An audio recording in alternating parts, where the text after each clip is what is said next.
सात साहेब जय हो, बंदी छोड़ सतगुरु रामपाल जी महाराज की जय हो।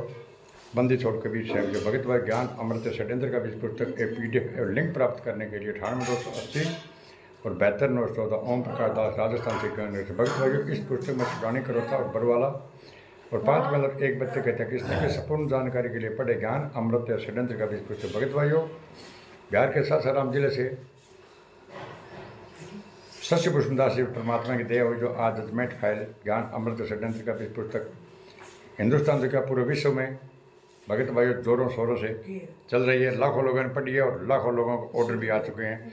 तो भगत भाई, अब मैं आप लोगों को बता देना चाहता हूँ कि आप इन RTPS गुंडों से सवाल करो और इन गुंडों से जवाब मांगो। आप सभी पुण्य आत्माओं को नाम दिशा केंद्र चालक जिला या स्टेट सौभाग्य कोऑर्डिनेटर एवं उनके सहयोगियों से प्रश्न पूछना चाहिए कि आप शंका समाधान करो। गुरु जी के रहते सहते आश्रम में अलग से कौन लोग नाम दिशा देना प्रारंभ करवाए थे। भाई पूछो दे लो बात लुगाई कुन है और कुन द्रव नाम आना है। पुण्य आत्माओं के बीच ऐसा झूठ क्यों बोला गया कि गुरु जी का आदेश है। गुरु जी से पुण्य आत्माओं को पूछने से क्यों मना किया जाता था। बेटे गुरु जी ना पूछ रही हो, नहीं तो ये है गुरु जी निराश हो जाएगा। पूछोगे तो गुरुजी नाराज हो जाएंगे। आज तक ऐसी दृष्टा करने वाले का नाम या मैनेजमेंट या नाम दीक्षा केंद्र चालक या कोऑर्डिनेटर क्यों नहीं भक्तों के बीच बताते हैं। भक्त भाइयों को महिला कौन थी, वो नाम दीक्षा कौन दिलवा रहे थे। 14 से लेकर के भक्त भाइयों आज 25 चल रहे हैं। संत रामपाल जी महाराज 8 में आए थे। 9 केंद्र इन लोगों ने नाम से देना शुरू करवा दिया था भक्त भाइयों गुंडों ने। आप पुण्य आत्मा नाम दिशा केंद्र पर जाने वाले केंद्र के अधिकारियों से पूछोगी। उसी तरह कहीं आप लोग भी तो गुरु जी का आदेश कहकर ही फर्जी केंद्र तो नहीं चला रहे हो। और भगत भाइयों, सभी केंद्र फर्जी है। टोटल नामदा सेंटर फर्जी है, टोटल कोऑर्डिनेटर फर्जी है, स्टेट कोऑर्डिनेटर, जिला कोऑर्डिनेटर, तहसील कोऑर्डिनेटर, गली कोऑर्डिनेटर, चूल्हा कोऑर्डिनेटर, सब फर्जी, सब हत्यारे, सब बलात्कारी है। भगत भाइयों, प्रमाण सहित है। आप जाहिर करोगे गुरु जी के रहते सहते मैनेजमेंट के लोग नाम दिशा अलग से दिलवा रहे थे या फिर बाहरी भक्तिगण थे। यदि बाहरी भक्तिगण थे तो आप मैनेजमेंट ऐसे लोगों को आश्रम में प्रवेश कैसे कर दिया भगत भाइयों। जबकि आश्रम में हम जाते थे तो भगत भाइयों हमारे कपड़े खुला लेते थे, पूरी बारीकी से तलाशी, झोला, बैग, कपड़े सब कुछ खुला कर देखते थे, कोई चीज़ अंदर लेकर न जाए। तो भगत भाइयों, ये इनकी अनुमति के बगैर तो अंदर कुछ भी एक सुई भी नहीं जा सकती। तो मतलब अंदर कौन चला गया था जो एक महिला से नाम दिखा दिलवाने लगे। ये गुंडे खुद थे भगत भाइयों। वो गुंडे कौन थे जो एक महिला से नाम से दिलवा रहे थे भगत भाइयों। काल का दूत कौन थे, उनके बारे में गुंडों से पूछो। यदि अनजाने में दे दिए थे तो ड्रामा 10 से 12 दिन चली थी। बिना मैनेजमेंट की स्वीकृति के इतने दिन कैसे ड्रामा चलाया जा सकता भगत भाइयों। इन गुंडों ने चलवाया था भगत भाइयों। यही थे काल के दूत। अतः इसे साबित होता है कि काल का दूत आश्रम में प्रवेश करने के बाद प्रबंधक के अपने हाथों में लेकर संगत को बर्बाद करने के लिए, काल के मुख में ले जाने के लिए अपने षड्यंत्र का शिकार बनाया। मगर षड्यंत्र देर तक नहीं चल सका, रुक गया भगत भाइयों। पुण्यात्माओं की ये काल के दूत जब समर्थ सतगुरु की उपस्थिति में उनके नाक के नीचे उन्हीं के आदेश बताकर उन्हीं के विधान विपरीत कार्य करने लग गए थे, तो आज जगह जगह नाम दिशा केंद्र गुरु जी की उपस्थिति में गुरु जी का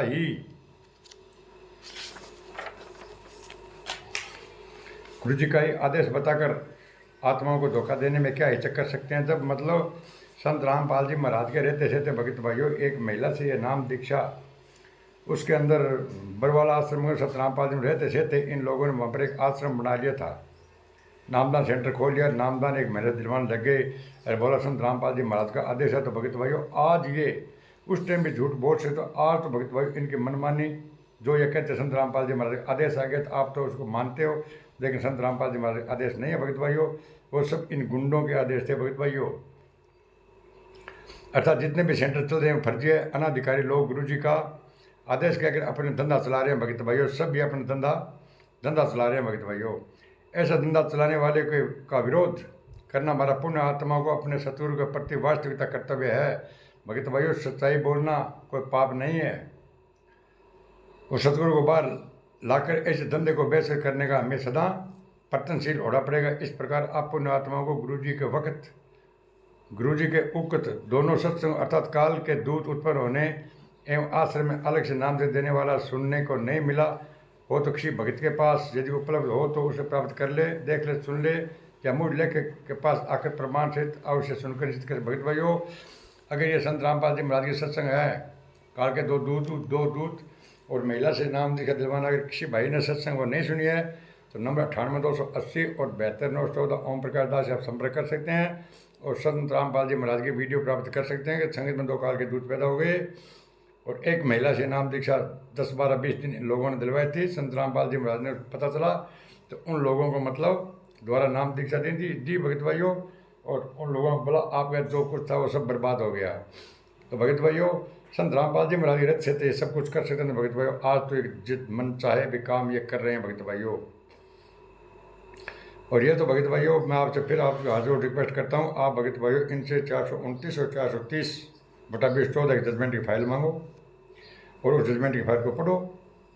5 मिनट एक बच्चे कहते हैं किसने की है? संत रामपाल जी महाराज निर्दोष है। निर्दोष है तो फिर जेल में क्यों है?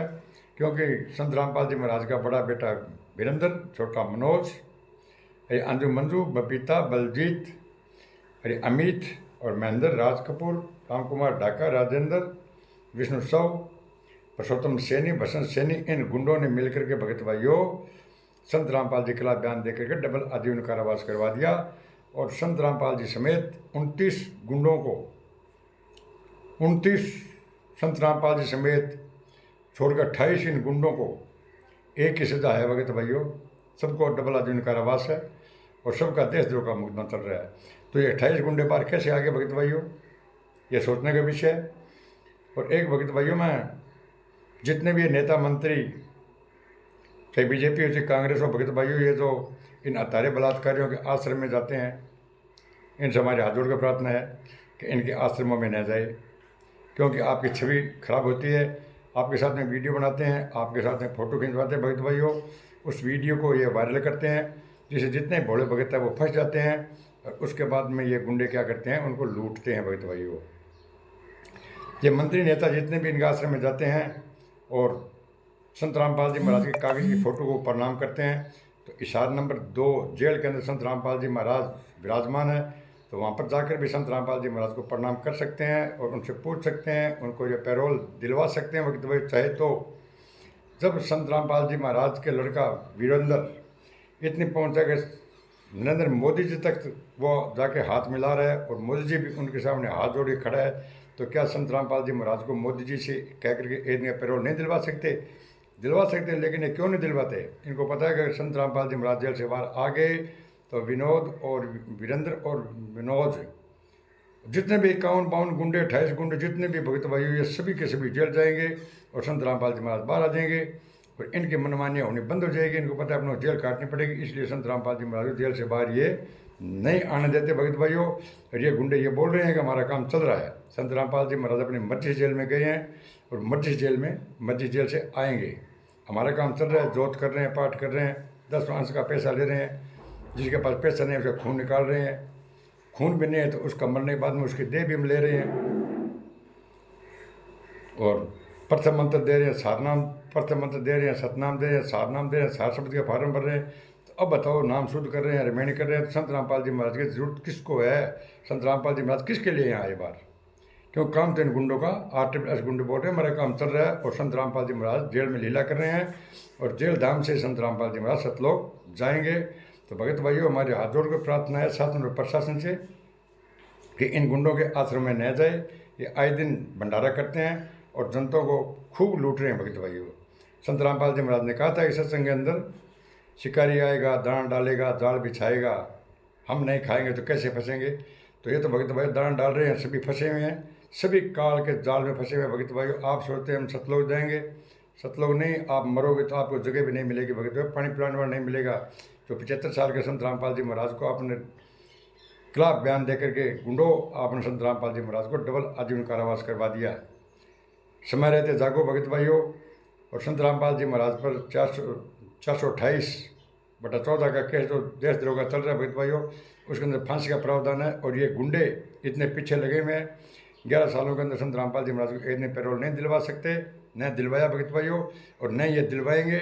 ये संत रामपाल जी महाराज को जेल धाम से सतलोक पहुँचाएंगे, उसके बाद में कुछ नहीं बनेगा। समय रहते जागो और ज्ञान अमृत एवं षड्यंत्र का बीज पुस्तक आप एक बार अवश्य पढ़े। किन लोगों ने मर्डर किया, किन लोगों ने संत रामपाल जी महाराज के खिलाफ बयान दिए, इनके बेटा बेटी, इनके परिवार, इनके रिश्तेदारों ने संत रामपाल जी महाराज के खिलाफ बयान दे करके डबल आजीवन कारावास सजा करवा दी और देशद्रोह का भगत भाई मुकदमा लगा दिया। और 28 गुंडे जिस पर देशद्रोह का मुकदमा डबल आजीवन कारावास की सजा है वो भगत भाइयों जमानत पर बाहर घूम रहे हैं। और जितने बड़े बड़े आश्रम उनको ये देख रेख ऐसे कर रहे हैं और पैसे कमा रहे हैं भगत भाइयों। और प्रशासन से इन गुंडों के सब की मिली भगत है। तो भगत भाइयों मैं मेरे शब्द को यहीं पर विराम देता हूँ और इस चैनल को लाइक, कमेंट, शेयर और सब्सक्राइब करना न भूले। संपूर्ण सही जानने के लिए भगत भाइयों 5 में से एक बच्चे कहते हैं किसने की संपूर्ण जानकारी के लिए पढ़े ज्ञान अमृत एवं षड्यंत्र का पुस्तक। सत साहेब जय हो, बंदी छोड़ के बंदी छोड़, सतगुरु रामपाल जी महाराज की जय हो। सत साहेब।